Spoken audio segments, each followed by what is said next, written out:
a pedirles a las autoridades del gobierno, no a cualquier ciudadano, a las autoridades del gobierno, a las cabezas de los principales órganos que cumplan la ley, que cumplan la Constitución, que por favor eviten violar la Constitución. Claro, es algo que demuestra también la sintonía, el estado mismo de las instituciones y el grado de desconfianza que tienen las propias autoridades de unos órganos respecto al funcionamiento de las actitudes de otras autoridades de otros órganos. Eso no debería ser así, pero da cuenta de la fragilidad institucional, da cuenta del desamparo en el que se siente el Tribunal Supremo Electoral, porque una de las cláusulas del acuerdo es que los miembros, los vocales del Tribunal Supremo Electoral insisten en ser incluidos en la ley 440, Correcto. que es precisamente esta ley de procesamiento, ¿no es cierto?, para altas autoridades, es decir, exigen ser incluidos en proceso de corte. No quieren que al margen de los resultados se los procese por la vía ordinaria, porque me parece que anticipan que el proceso electoral está empezando con una fragilidad tal Es que, que y hay una desconfianza en el inicio y que posiblemente cuando se den los resultados se esté ya iniciando el proceso de conteo y cualquier otra etapa del proceso electoral, existan susceptibilidades y existan repercusiones judiciales contra ellos. Entonces, si una de las necesidades del Tribunal Supremo Electoral, de sus miembros, es blindarse judicialmente, uno ya anticipa que este proceso esté empezando muy mal y con una fragilidad muy grande, cosa que en nuestro país nos ha llevado a graves consecuencias. sin Uno duda. podría pensar que después del 2019, sobre todo del 2020, la clase política, porque esta es responsabilidad principalmente de la clase política, no es la única, pero la clase política es la principal responsable, entendería el problema que existe, el gran riesgo que existe al vulnerar la institucionalidad, sobre todo la credibilidad de las instituciones que están a cargo de la conformación del poder político.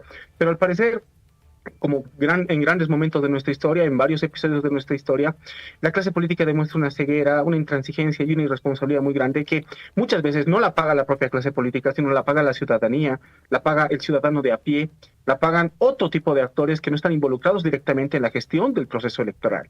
No, definitivamente. Quienes acabamos Uh pagando -huh. somos todos. Uh -huh. Es decir, porque esta Exacto. fragilidad institucional repercute en nuestra vida cotidiana. Si Uh tú -huh. tienes un órgano del Estado, en teoría independiente, que tiene que blindarse y que tiene que protegerse, ahí tenemos un problema muy grave. Debería ser, porque además la democracia se fundamenta en el ejercicio del voto, en el ejercicio electoral cada 4 años, dependiendo de los procesos, o a través de referéndums, de consultas populares. Si tú tienes esa consulta popular tan importante, este debería ser el órgano financieramente más respaldado del Estado, desde mi punto de vista. Porque lo más sagrado es la democracia, es la base de tu sistema, es tu Estado de Derecho. Si tú no tienes una buena base, el problema está en el resto de la casa. Si los cimientos se mueven, el resto del aparato estatal se cae, o se tambalea, o es excesivamente frágil, tan frágil como la gelatina. Sí, sabes, y tú tienes razón y complementando algo que ya mencionaste, Sí, un aspecto que es contradictorio y también preocupante del acuerdo es que varios puntos tienen que ver con la aprobación de leyes. El Tribunal Supremo Electoral está pidiendo, sobre todo al órgano legislativo y a la clase política que tiene representación en el órgano legislativo, que apruebe un paquete de leyes para garantizar las elecciones. Y claro, a estas alturas pedirle a la clase política, pedirles a los partidos, a las facciones del MAS, a las facciones de algunas fuerzas opositoras que acuerden para aprobar leyes es algo muy difícil, sí. sobre todo estando a contrarreloj. Ya el EBismo ha anunciado que no va a aprobar nada. De hecho, han No, anunciado que van a sabotear el proceso electoral. Esa es una muy mala señal.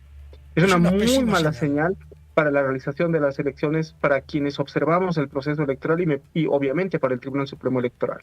No, pero es que además la señal que le estás dando a la comunidad internacional es de que tenemos un sistema, si lo podemos llamar sistema, democrático extremadamente voluble, muy voluble.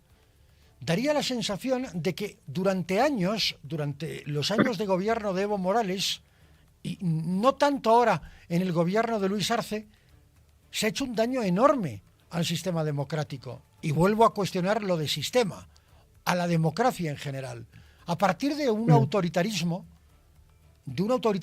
secante, eliminando cualquier otro tipo de participación política. Entonces, este desgaste ha hecho que la gente, que el votante, que la gente cotidiana, que la gente en su vida cotidiana empieza a desconfiar de las instituciones.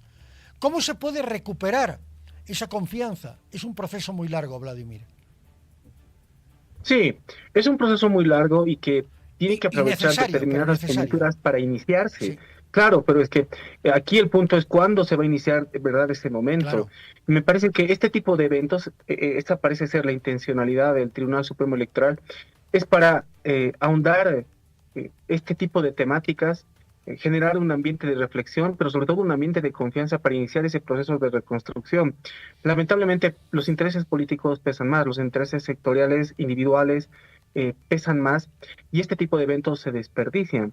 Y volvemos al tema de las firmas. Cuando las principales autoridades no apoyan, no firman el documento de conclusiones, difícilmente uno puede abrirse a la posibilidad de gestionar o iniciar un proceso de confianza en la reconstrucción de las instituciones.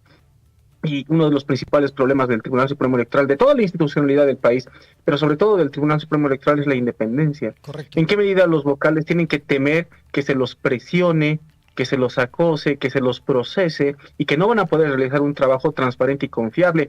Uno de los puntos igual se refiere exactamente a eso.